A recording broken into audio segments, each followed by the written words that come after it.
설마 하던 일이 결국 사실이 되고 있습니다. 현재 전 세계 전투기 시장에서 대한민국의 가장 큰 라이벌로 지목되는 게 어떤 나라인지 아시나요? 아마 많은 분이 미국의 F-16V, 프랑스의 라파를 생각하셨을 겁니다. 혹은 일부 유로파이터 타이푼을 떠올리신 분도 계실 텐데요. 하지만 아닙니다. 현재 방산 시장, 그 중에서도 특히 전투기 분야에서 대한민국을 위협하는 가장 큰 라이벌은 단연 중국입니다. 실제로 중국은 저가 덤핑 공세를 앞세워 전 세계 전투기 시장의 점유율을 늘려가고 있습니다. 그래서 준비했습니다. 오늘은 대한민국 대 중국 전투기 수출 맞대결을 알려드리겠습니다.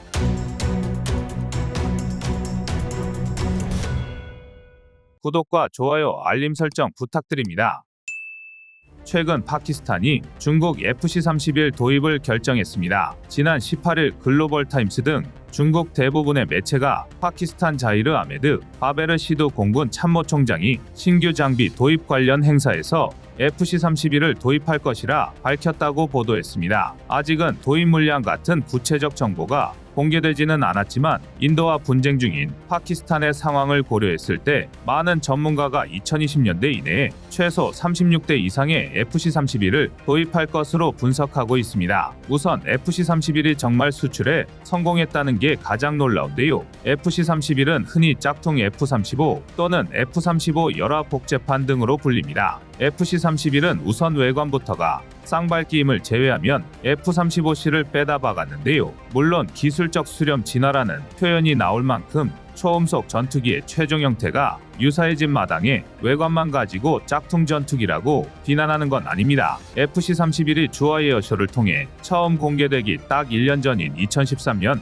미국에서는 전대미문에 해킹 사건이 발생했습니다. 중국 해커들이 조직적으로 로키드 마틴 등 미국의 주요 방산업체 데이터베이스를 털어 대량의 무기 정보를 갈취해 간 건데요. 사건을 추적한 미국 국방과학위원회 DBS의 보고서에 따르면 해당 해킹 사건으로 인해 중국으로 유출된 미국의 첨단 무기 설계도만 패트리어트 팩3, 사드부터 V-22 오스프리, F-18 호넷, 그리고 F-35 등 무려 20개가 넘습니다. 이게 얼마나 심각한 사건인지 두말하면 입 아픈데요. 오죽하면 미국 고위 관계자들이 미국의 첨단 무기 설계도를 중국이 입수하면서 최소 25년의 개발 기간을 단축했다고 언급할 정도였습니다. 이후 F-35와 외관상 똑 닮은 FC-31의 모습을 드러냈으니 합리적으로 F-35의 기술이 적용되었을 것이라 추정하는 게 타당한데요. 하지만 설계도를 얻었다고 해서 하루아침에 뚝딱 만들 수 있을 정도로 전투기가 만들기 쉬운 무기는 아닙니다. 더군다나 중국의 기술력을 생각하면 검은 건 글씨요, 튄 것은 종이라 수준입니다.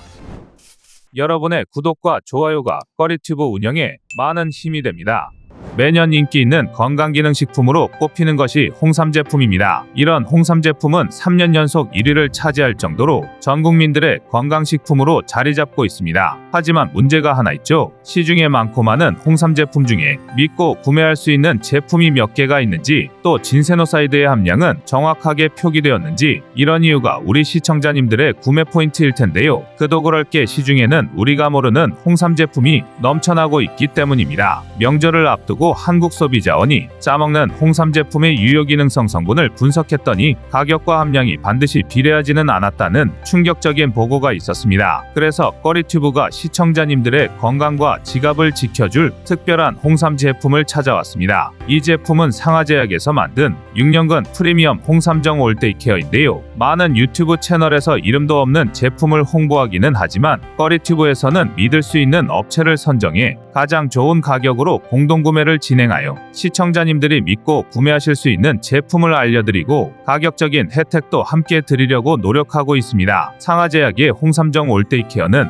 믿을 수 있는 제품의 효능과 착한 가격을 두루 갖춘 홍삼 제품이라 할 수 있는데요. 이 제품은 6년 동안 정성스럽게 키운 인삼을 껍질째로 증기해찐 후 건조시킴으로써 진세노사이드 함량이 높아져 홍삼의 효능은 더욱 강화됩니다. 시중에 많은 홍삼 제품들이 있지만 이름 있는 회사의 제품은 너무 비싸고 또 그렇다고 가격은 저렴하지만 신뢰가지 않는 회사의 제품을 구매하기는 망설여지는 게 사실인데요. 하지만 상하제약의 6년근 프리미엄 홍삼정 올데이 케어는 이 모든 것을 충족하는 제품입니다. 홍삼 제품에 꼭 필요한 진세노사이드가 다량 함유되어 있을 뿐만 아니라 해당 제품은 상하제약 웹사이트를 통해 그 유효 성분을 더 자세히 확인할 수 있습니다. 또 바쁜 현대인의 일상에서 먹기 편하게 제작되었는데요. 6년간 프리미엄 홍삼정 올데이 케어는 스틱형으로 제작되어서 휴대하기 간편하여 하루 한 포씩 먹을 수 있습니다. 뿐만 아니라 시청자님들의 혜택을 늘리기 위해 추가적인 혜택도 진행하고 있습니다. 바로 추가 가격 할인이죠. 이 제품은 인스타그램이나 여러 SNS를 통해서도 절찬리에 판매되고 있는 제품입니다. 하지만 꺼리튜브에서는 모든 SNS를 통틀어 가장 저렴한 가격에 판매하고 있습니다.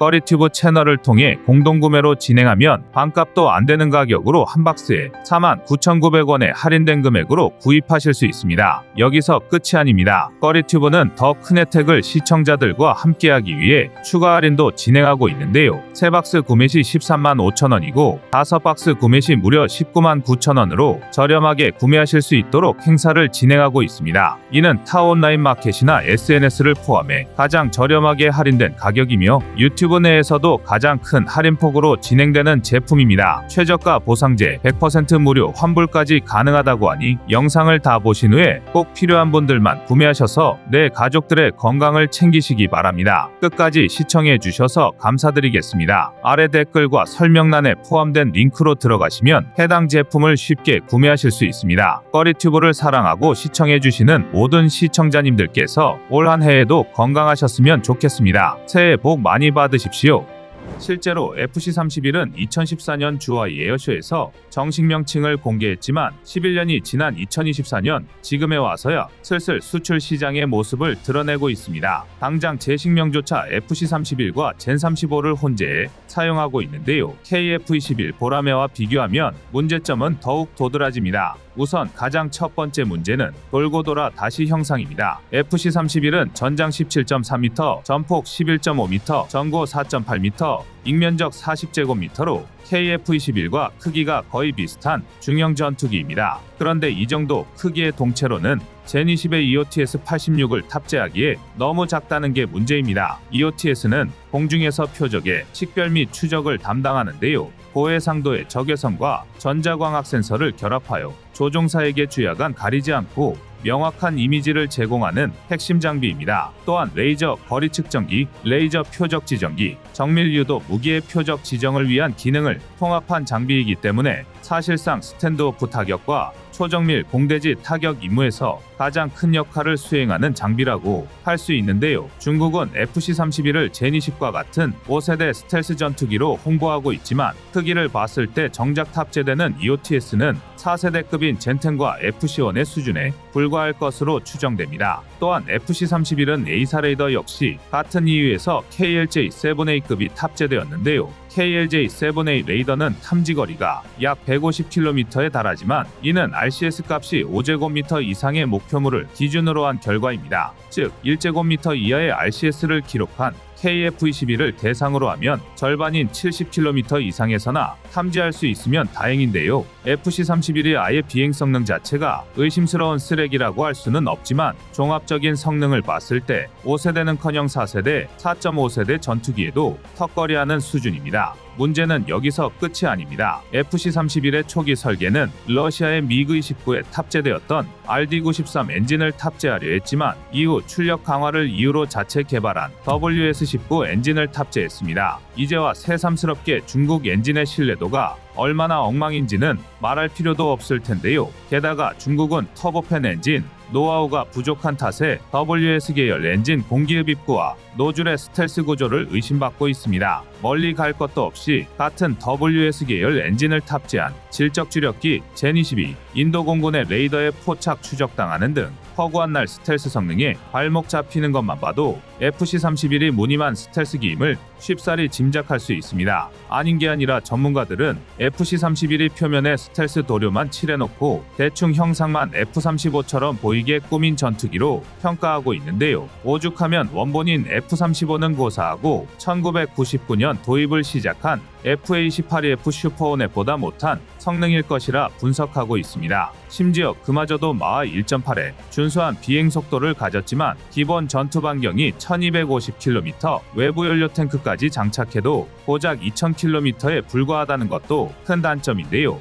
KF-21은 같은 조건에서 무려 2900km 이상입니다. 이런 처참한 성능 때문에 중국 내에서도 FC-31은 제니10에 밀려 도태된 지 오래고 그나마 함재기로 종목을 받고 개발이 지속되고 있긴 하지만 정작 중국 해군은 젠15를 캐터펄트식으로 개량해 계속 운용할 생각입니다. 그야말로 개밥의 도토리 꼴인데요. KF-21이 기본 공군형은 물론이고 복자형으로 개량되어 전자전기와 함재기형인 KF-21엔 개량까지 염두에 둔 것과 천양지차입니다. 개발이 난관에 부딪혔을 때 이걸 스스로의 힘으로 뚫고 극복해내느냐 아니면 외국의 자산을 무단으로 훔쳐오느냐의 차이가 여기서 드러납니다. 대한민국은 4대 핵심 기술 이전 불가라는 미국의 결정에도 불구하고 A사 레이더, EOTGP 등을 개발하는 데 성공했습니다. 그 결과 A사 레이더는 완전한 기술 자립에 성공해서 FA50을 위한 전용 소형화 A사 레이더를 개발해낼 수 있게 되었는데요. EOTGP 역시 추후 KF-21 블록3 개량을 통해 내부 매립에 성공하면 F-35의 EOTS 운영 방식과 차이가 없게 됩니다. 지금은 단지 개량 편의성 때문에 매립 상태가 아닐 뿐인데요.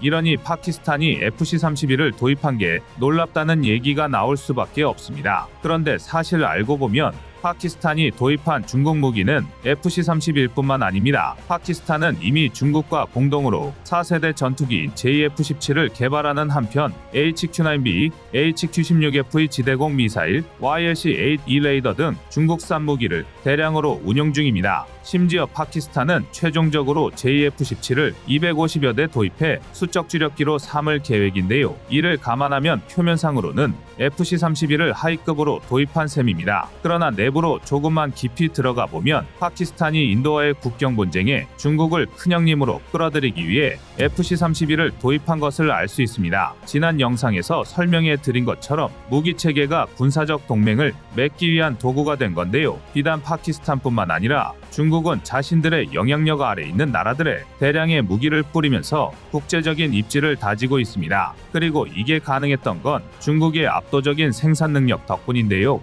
미국 싱크탱크 제임스타운 재단은 제니10의 기체 번호를 분석한 결과 중국이 연평균 60에서 80여 대 제니10을 생산할 수 있다고 분석했습니다. 정말 어마어마한 수치인데요. 일부 전문가들은 지금 속도라면 2025년 중국이 500대 이상의 제니10을 보유할 수 있을 것으로 내다보았습니다. 이쯤이면 아무리 제니10의 성능이 의심된다고 하더라도 물량에서 일단 엄청난 압박입니다. 특히 당장 서방 세계에서 현재 가장 우수한 전투기 생산 능력을 갖춘 대한민국도 1년에 약 12기의 FA-50을 생산한다는 걸 감안하면 더 놀라운데요. 카이는 KF-21 양산에 맞추어 생산 라인을 증설할 계획이지만 이를 감안한다고 하더라도 1년에 20대 이상의 전투기 생산은 쉽지 않을 것입니다. 물론 물량이 전부는 아닙니다. 앞서 말씀드렸다시피 성능은 둘째치고 중국 무기 최악의 단점은 엉망이 후속 지원입니다. 일례로 미얀마의 경우 FC-1 JF-17을 16대나 도입했지만 탑재된 KLJ-7A 레이더의 정확도가 천차만별이라 수리를 요청했지만 정작 중국은 묵묵부답으로 일관했습니다. 이는 결국 공동개발국인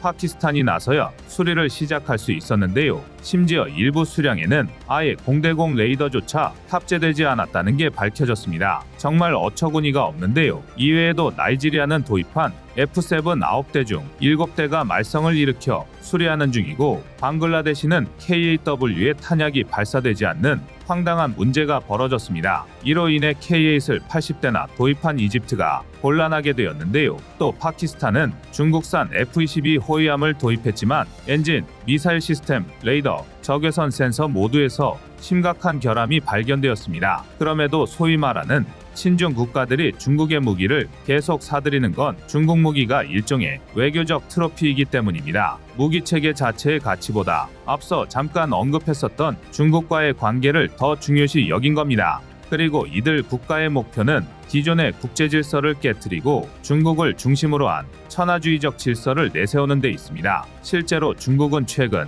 독재 국가들과의 협력을 강화하고 있습니다. 가깝게는 북한, 중국이고 멀게는 이란, 파키스탄 같은 나라들이 한 예인데요. 비교적 최근까지는 이 중국몽이 지지부진 답보 상태였지만 우크라이나 전쟁으로 러시아 경제가 중국에 기울면서 확연히 시대의 흐름이 빨라졌습니다. 게다가 최근에는 중동에 대한 미국의 입김이 약해지면서 그 빈자리를 중국이 차지하고 있기까지 한데요. 일부 전문가들은 반서방 연합 체계를 구축하는 중국의 모습을 제2차 세계대전 당시 추축국의 모습과 동일시하고 있기까지 합니다. 즉 전쟁의 시그널이라는 건데요. 아직은 치밀함보다 어설픔이 더 많지만 중국의 막대한 물량 양산 능력을 감안하면 절대 무시할 수 없습니다. 공산주의 국가 특유의 양적 완화가 힘을 발휘하는 것입니다. 실제로 미국은 여야 막론 감소 추세였던 국방비를 다시 증액하려는 움직임을 보이고 있습니다. 투자 확대로 군위 체질을 개선하겠다는 것입니다. 미군이 무인 전력을 확대하고 있는 것도 질적 향상과 동시에 중국의 맞대응이 가능할 만한 물량을 확보하겠다는 의지를 엿볼 수 있는데요. 멀리 갈 것도 없이 일본조차 국방비 2배 증액을 내걸고 국방력 강화에 총력을 기울이고 있습니다. 대한민국 역시 가만히 있어서는 안 될 것입니다. 부디 현재에 만족하는 순간 안보는 무너진다는 사실을 대한민국이 잊지 않기만을 바라겠습니다. 여러분의 구독과 좋아요가 꺼리튜브 운영에 많은 힘이 됩니다.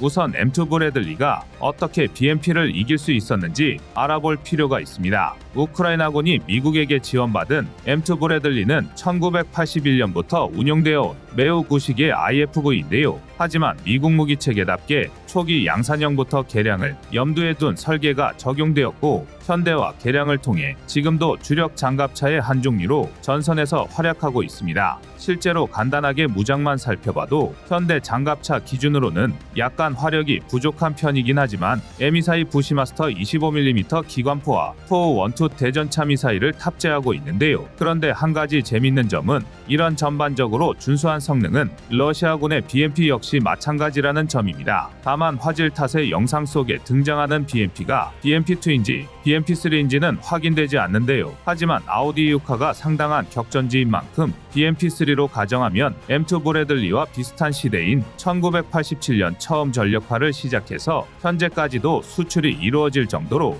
러시아를 대표하는 장갑차입니다. 무장 역시 100mm 2A70 저압 강선포 또는 30mm 2A72 기관포를 탑재해 매우 강력한데요. 두 장갑차 모두 호각이지만 100mm 강선포를 탑재한 BMP3 쪽이 약간 우세한 편입니다. 반면 속된 말로 서로 공격을 주고받는 원터치 상황을 가정한다면 방어력 측면에서는 M2 브래들리가 약간 앞서고 있습니다. 두 장갑차 모두 초기형은 형편없는 장갑으로 악명이 높았는데요. 하지만 브래들리는 현대화 개수를 통해 증가 장갑을 부착했고 제한적이나마 30mm 2A72 기관포까지는 버텨낼 수 있을 것으로 추정됩니다. 하지만 100mm 2A70 저압 강선포를 견뎌내는 건 어려울 텐데요. 이는 BMP3도 마찬가지입니다. BMP 계열 장갑차는 과거부터 방어력이 처참하기로 악명이 높았는데요. BMP3의 경우 전면 장갑은 30mm 기관포까지 방어할 수 있지만 측면은 7.62mm 철갑탄 정도만 간신히 막아낼 수 있습니다. 앞선 영상에서 M2 브래들리는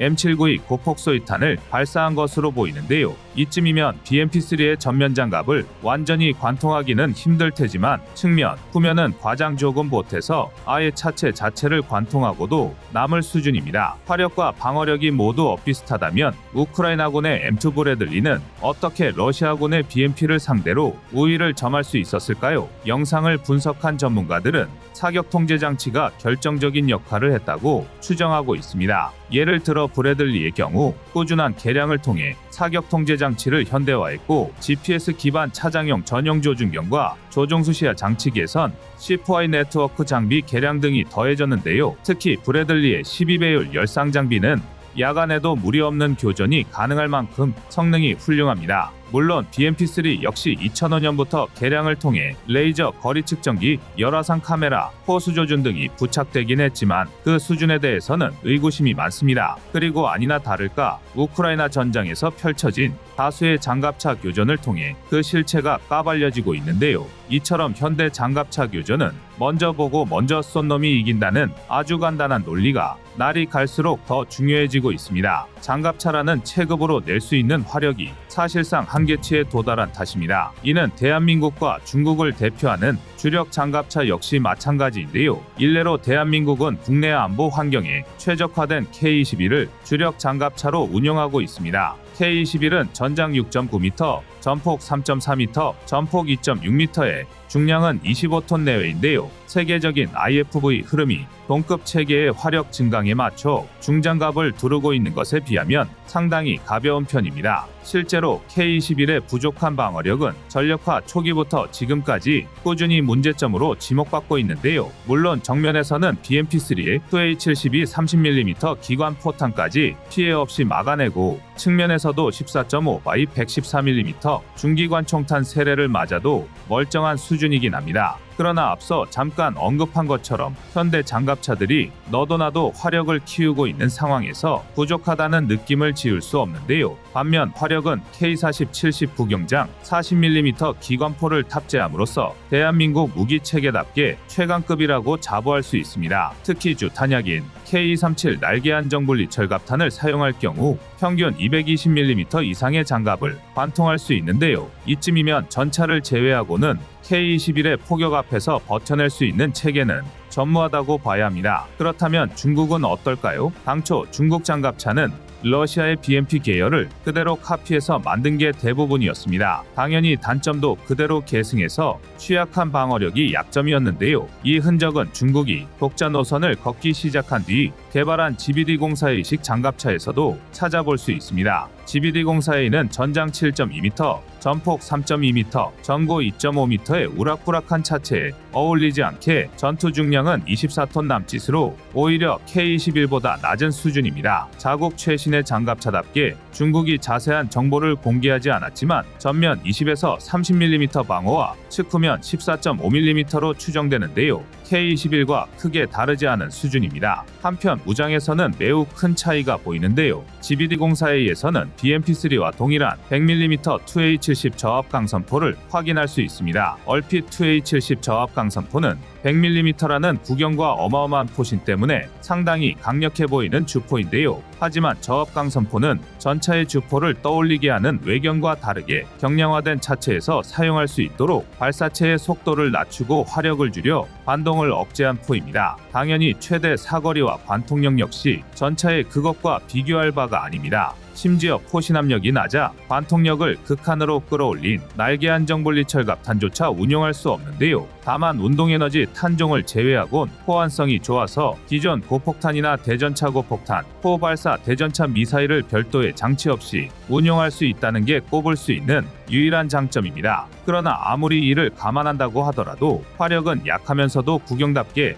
탄 크기는 커져서 GBD-04A의 경우 약 30발의 포탄과 8발의 포발사 대전차 미사일을 탑재하는 게 고작입니다. 반면 K-21이 K-37 날탄 96발, K-36 복합기능탄 84발, K-16 고폭소 예광탄 60발 등 도합 240발의 포탄을 탑재하는 것과 비교하면 전투 지속능력 측면에서 한숨이 나올 지경입니다. 오죽하면 중국 역시 100mm 2A-70 저압포와 30mm GPT-99 기관포를 GBD-04A의 주무장으로 혼합해 운용하고 있는데요. 정리하자면 화력면에서는 대한민국이 앞승, 방어력은 무승부라고 할 수 있습니다.